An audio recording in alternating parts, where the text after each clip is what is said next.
Hey everyone, Charlie Dave from Day to Day Senior Care. How are you? Thank you for joining us today, 9 a.m., 10 a.m.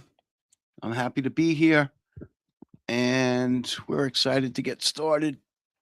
So, we are going to get started. Okay. So, good morning today.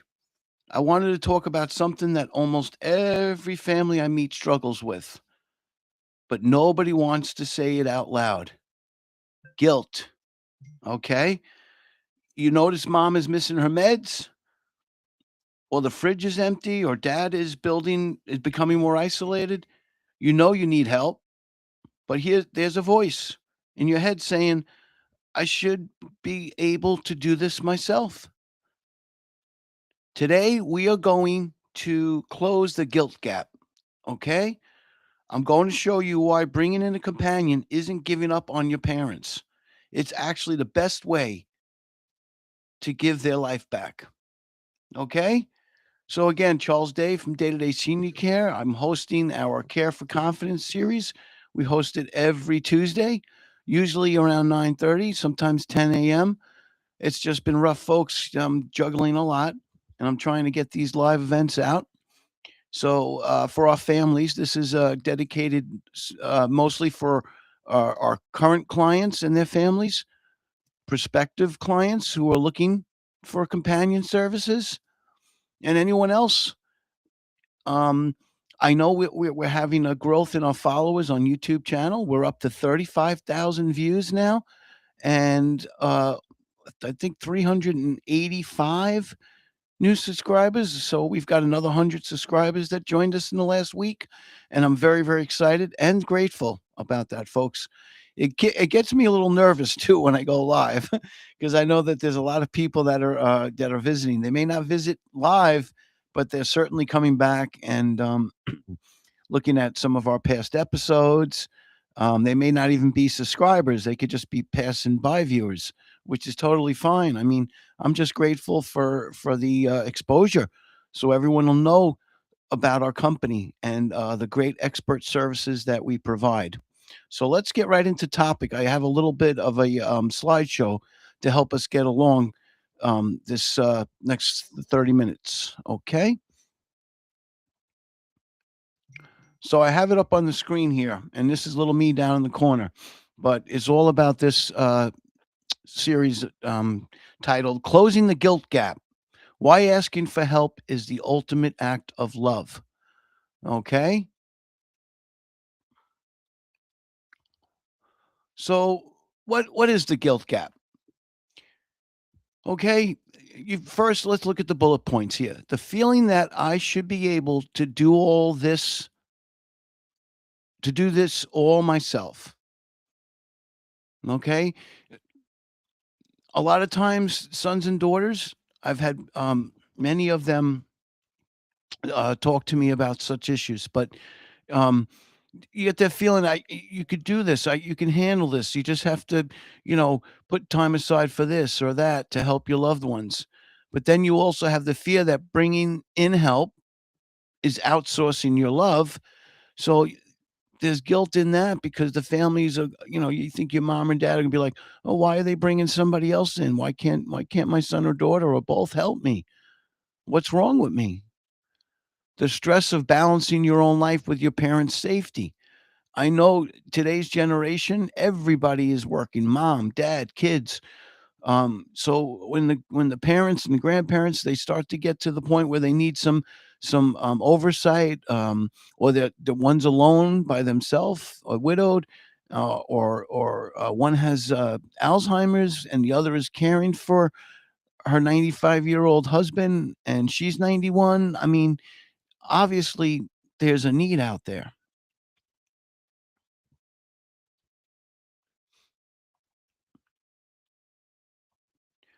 So you have what they call this burnout cycle.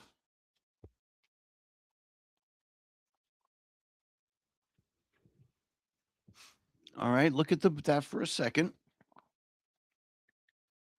Before I get into the first segment, I just wanted to share too that, um, when you spend your entire visit cleaning your parents' house instead of talking to them, you've lost the most valuable thing you have, Time.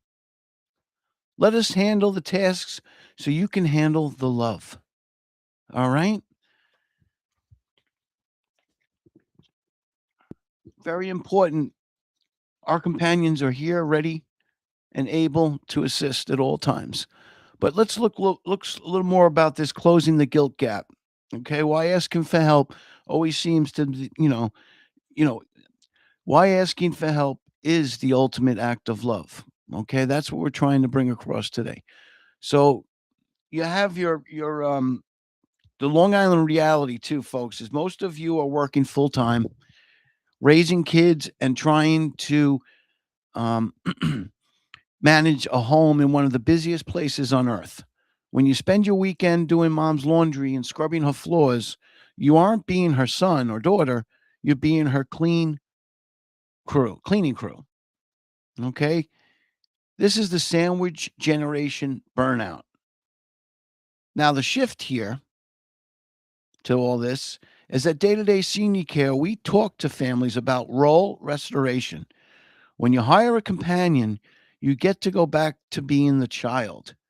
You get to sit on the porch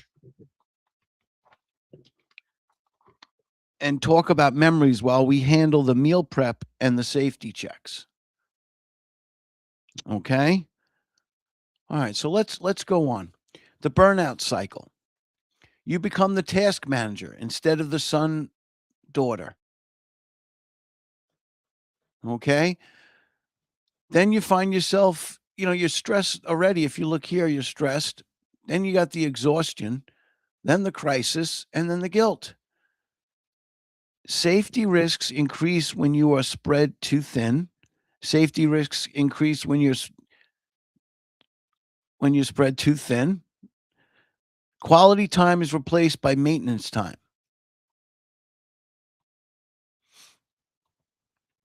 So going back to being the family, the current state, all right? You're the housekeeper, you're the driver, you're the medical manager, you're the stressed child. With a companion, you're a confident child, you've got the emotional support, and you're making good memories. So let us handle the task so you can handle the love. Now, there's this safety myth out there, folks. There's a safety myth out there. Okay. Waiting for the big fall is one of them. A lead often becomes a client only after a crisis, a fall, a kitchen fire, or a hospital stay. Why do we wait for the disaster? Nowadays, families, sometimes it takes that crisis before we get that phone call. Many of the phone calls that we received, or the discussions when I've met people, it usually starts with, well, mom and dad were doing great for a while, and then mom had a fall. So she wound up in the hospital. Dad's home alone. We've got to do something with mom until dad comes back home. Um, there are preventative measures ahead of time besides just getting a companion, obviously. Um, and we can talk about those in other episodes of our series. But right now, we're focusing on relieving the stress by allowing um, you to understand the need for companionship. And it could be above that too, folks. It could be home care companion with medical. We don't provide medical services. We only do non-medical companion services. But regardless, so you have the proactive and the reactive. Now, I want to walk you through the consistency standard we've seen with our 10 original families in year 1. They didn't wait for a crisis. They started with a few hours a week to build trust. Now their parents are thriving because they have a social anchor in the home. Okay, so what started out as something that could have been a bigger problem, they reached out and made their choice early, and we were able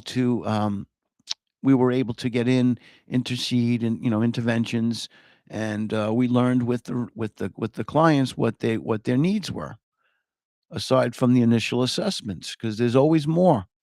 You can do your initial assessment, but once you spend your first week, first month with the family and the clients, then you see the client's needs could be, unique to a certain situation. So there's a lot involved. All right. Let's go back to the presentation. Let's go to, yeah, don't wait for the crisis. Calling after a fall or hospital stay, it's high stress. By being proactive, you're building trust early with a local companion, which results in high peace. And again, 10 of our 12 original families chose the proactive care and are still thriving today.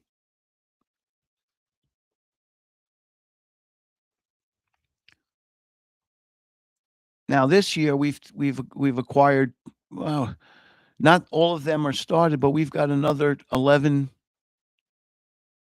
clients that are on board with us. Some of them are still in the consultation process. Others are in the intervention process where we've placed a companion, and then others are future. For example, one client of ours that we signed up currently over at Gerwin Jewish will be coming home and will require 24-hour care in the next month or so.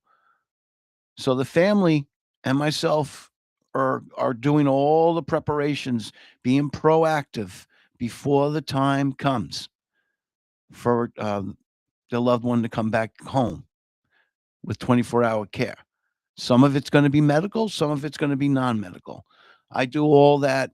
If I need to, I'll call Elvita or other home care agencies where I'll ask for their assistance to come in to do the medical portion, and our companions will still continue to do our companion services.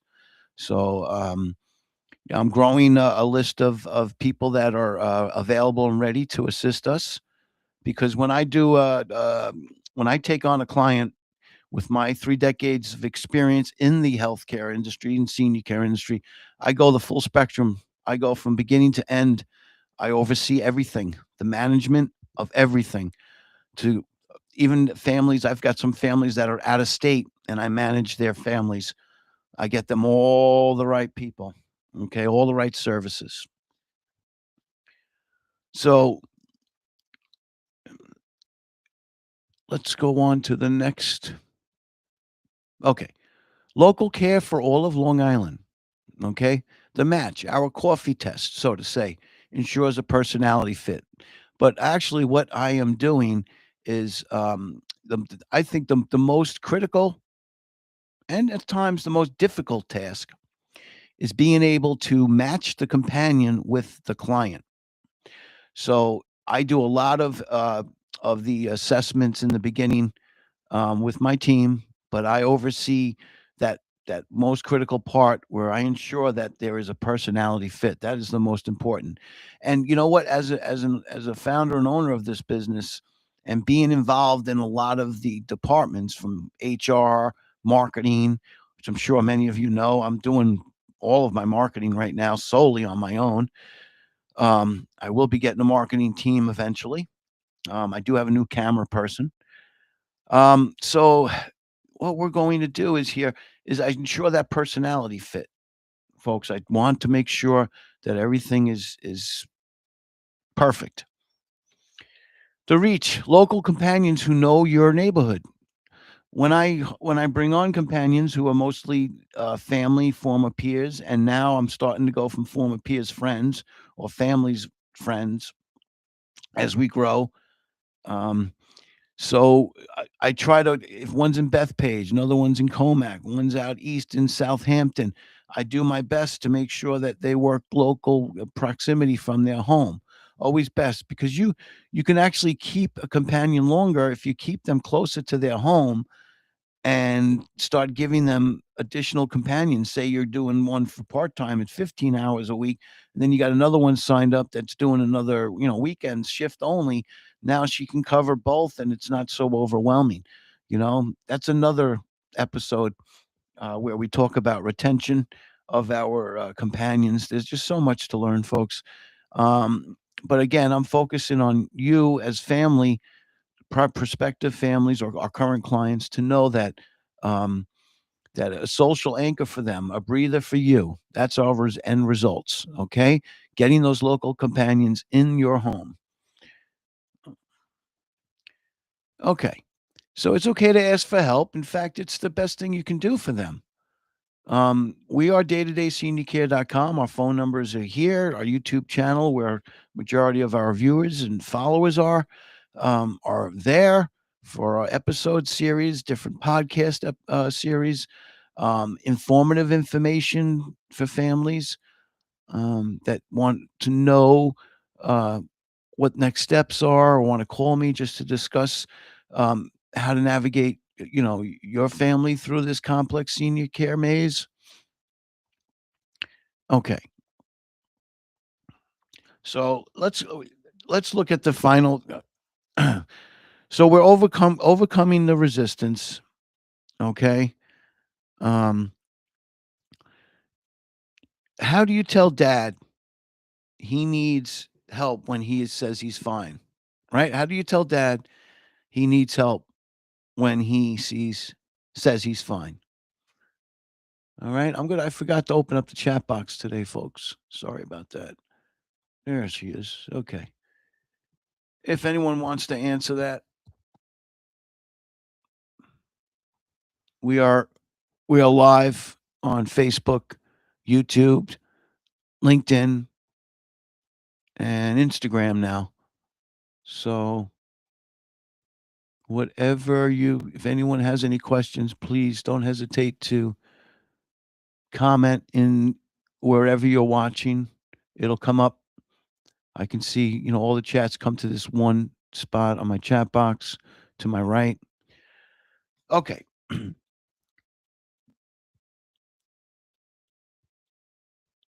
Okay, so let me do a quick review again, all right, with this safety myth. All right. A lead often becomes a client. No, we did that already. Okay. Um, I That's why I have a script, folks, because my mind, I'm jumping from one thing to the next here. All right. Anyway, let's get back to how do you tell dad he needs help when he says he's fine? Okay. It's all in the introduction. We don't send caregivers, we send companions.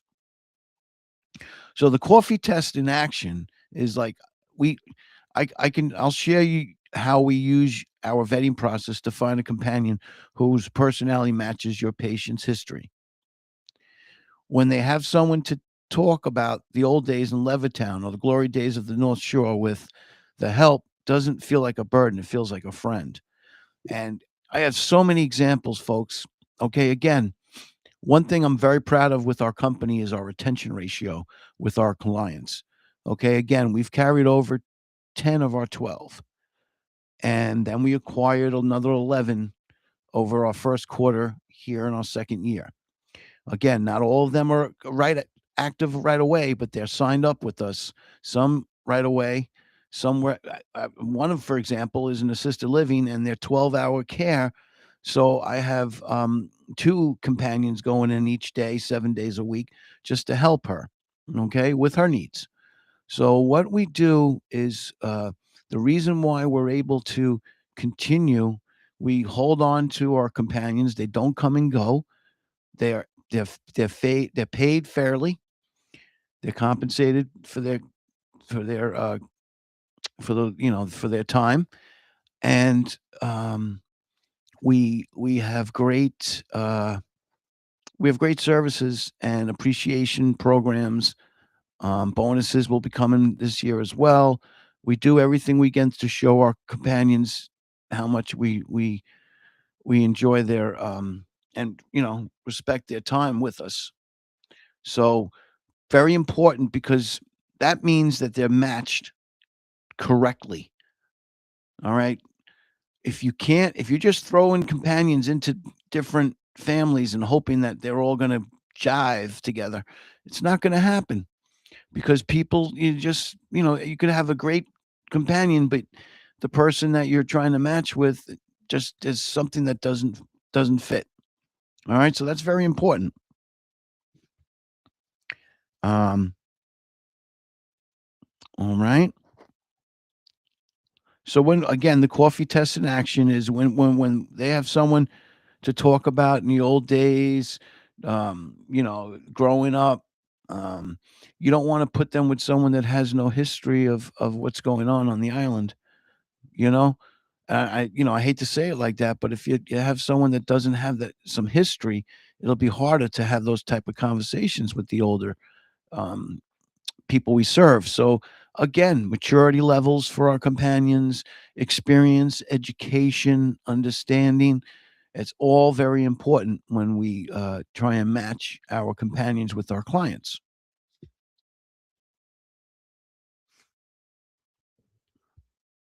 All right.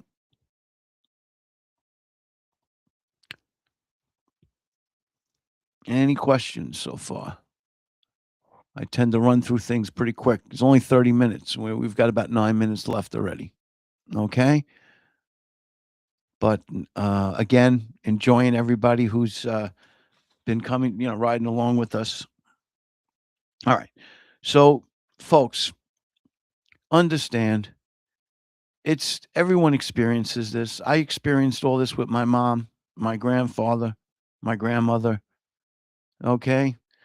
Being in the industry for 3 decades, I've seen so many families inside the assisted livings, inside the nursing homes, inside the hospitals, inside community homes, inside old fashioned adult homes in the 90s when there were 20 or less residents in a small, two, small but big, residential home in your neighborhood. Those colonials that were converted into 6 bedrooms with 2 residents in each room. They were alive and abundant in the 80s and 90s before the DOH tightened up a lot of things and changed the scope and structure and regulations of adult homes, which now are considered assisted living facilities. There are still some adult homes that are active in our Suffolk and Nassau areas. But which again, some families, this guilt thing doesn't only, you know, at the level of having a companion in your home. You could have a companion home feeling great. And now the guilt comes back because now they're at the point where they need more than just companionship. They've advanced in their declining of Alzheimer's or any other conditions. Now they need the support of assisted living. But it doesn't end. The guilt should never start again because putting them into assisted living is another um, great thing for your loved ones. You get the active lifestyle. Now you have a lot of companions who are other residents that they can share time with and talk that have history as the others, and they're very active. You can't look at assisted living and say they mimic a nursing home because they're two completely separate um, entities, the facilities, whatever you call them. Okay, and again, having experienced both of those in my career, I can see families that um, act differently in what industry their mom and dad is in, whether nursing home or assisted living. So it's a lot. It's a lot, and I feel my heart. I've been doing this a long time. I've worked with a lot of families. I've seen a lot, and I just have the passion to do what I can to help. I was there with my family. Mom had the dementia. Grandfather had dementia. My grandmother, 95, started getting a little dementia. She lived to 99. We didn't worry about her though. We were like, "It's okay, grandma.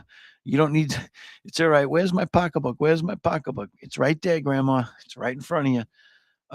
But at that age, but anyway, but I did have to see my grandparents didn't go into assisted living or nursing, but my mom, she went from home with two companions to assisted living to a nursing home. Fortunately, that nursing home was where I was the administrator of, out at the Hampton Center, and that's where she spent her final about 2 years before she passed a few years ago. So, all right, we are at the 5 minute mark. Looking forward to having this episode um, viewed by our viewers over at YouTube that are interested in learning more about our company, learning more about how to work with families, how to not feel that stress. You don't need to be stressed out. You just need to be proactive, like we shared today. Be proactive, reach out. Um, if you need to contact me, my number is on our website. You can review our website. You could go any of our my social venues. I'm all over social media. I love social media. You'll soon notice that. Um, but I've always been like that, a social butterfly. Um, all right. So anyway, let's finish with this. If you're feeling guilty today, consider this. Your parents don't want to be a burden to you. They want you to be happy. By bringing in a professional, you are ensuring they stay safe and you stay healthy. If you're ready to close the guilt gap, let's talk. Give me a call. No pressure. Just a conversation about what life could look like for your family. I'm Charles Day, helping you care with confidence. All right, everyone. Any last questions before we go? I got to hit the road. I've got some of my own companions to take care of. And all right. All right, everyone. I will see you next Tuesday. We're hoping to have a special guest on next Tuesday, a territory care specialist manager that works out east in our Southampton, Southold area, North Fork as well. Will you hope we will have her on with us next week? All right. All right.